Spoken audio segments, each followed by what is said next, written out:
Okay, great. Thank you. What is your favorite story to tell? I don't have a favorite story to tell. Just learn stuff. It's hard to study. You have to learn so much. Very competitive. You have to work so hard, and then you party hard. It's my favorite story. I've been using it since forever. Of course, like I use it differently for each profession I get, for each topic I get. But there's no. Okay, yeah, okay, yeah. My favorite story is one step at a time theory. Let's hear that. Yeah. Actually, I've wanted to use that before. Let's That hear is the about that. I most forgot it. powerful storytelling technique I have ever come up with.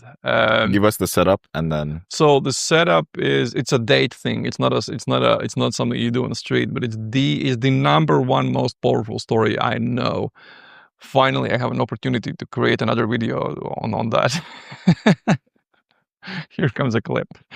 Okay, so let's say you are on a date, and I haven't told this story for a long time, so I might fuck it up a little bit.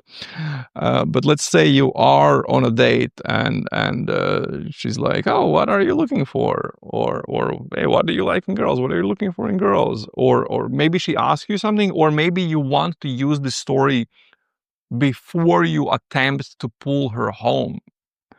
So you can say something like, "Well, I've had this conversation. I have this like weird theory. I call this one step at a time theory. And I've had this conversation. I've talked about this with like a lot of people, and all the guys, when I tell them this theory, they're like, What are you talking about? You're weird. Like, what is this shit?" But all the girls, they really understand it. And because guys see everything black or white. Like they see a girl and they're like, "Do I want to sleep with her or not?" Like that's it. They either want a girl or not. There is no in between.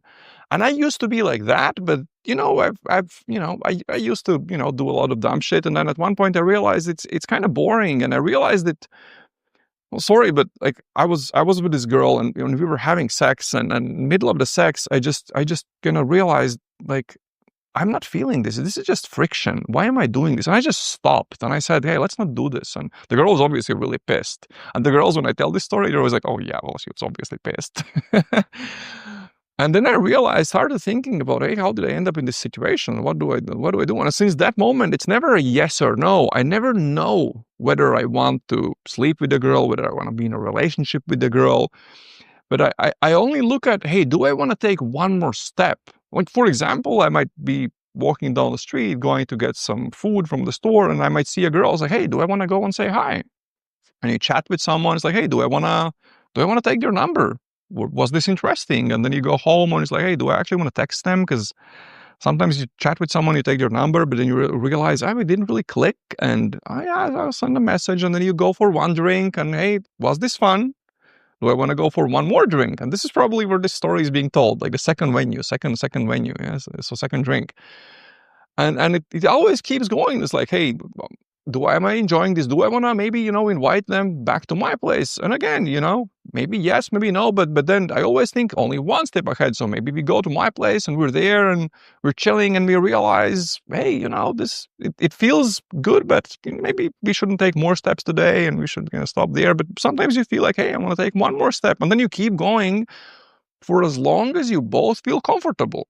But there's an important part here because, people make like two weird things. First of all, they're skipping steps. They're thinking like 5 steps ahead instead of just 1 step ahead. I like to think 1 step ahead. But sometimes the other thing people do is sometimes they feel like that next step would feel really good, but they don't take it.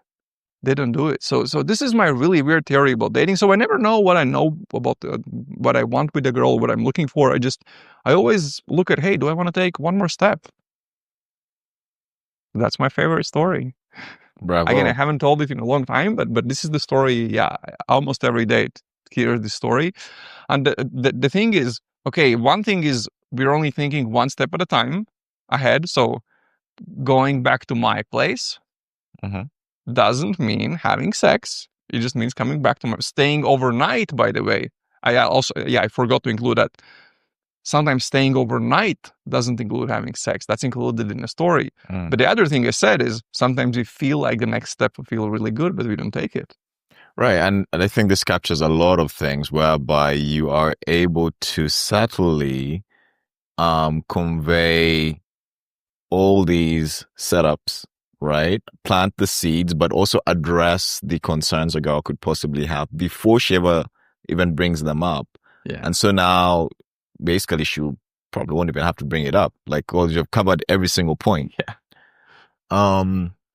Yeah, I think this is a great other alternative use for storytelling, because we had the option where you have the investment, like trying to draw investment from the girl, but this is also like trying to deliver subtle cues for the steps you're going to take, but also to try and avoid this kind of recoil or like apprehension and anxiety from the girl about what the next step might be. Yeah. And this is something we didn't talk about, actually. We were talking about advanced storytelling. There is an advanced form of storytelling, but it's more for the dates, where you use storytelling to set up certain ideas, certain concepts, to establish certain beliefs. Or to have a girl to reveal certain things that you... Yeah, but most importantly, I use it to set up certain kind of... You can use it to bring up adventurous topics. Mm-hmm.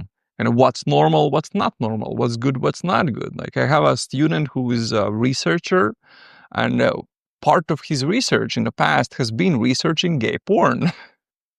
And it's a topic he brings up on his dates, so even in dating sets, and that brings it to the topic of most guys don't know what they're doing in bed, and blah blah blah. And so you talk about that a little bit. It's quite advanced, because you shouldn't talk about sex on dates, but this was a short clip where I teach about advanced day game storytelling. If you feel like you're doing good when chatting with girls who are interested from the beginning of the conversation, but you can't understand what to do to make the other girls interested, then check out the full podcast episode by clicking the link in the description.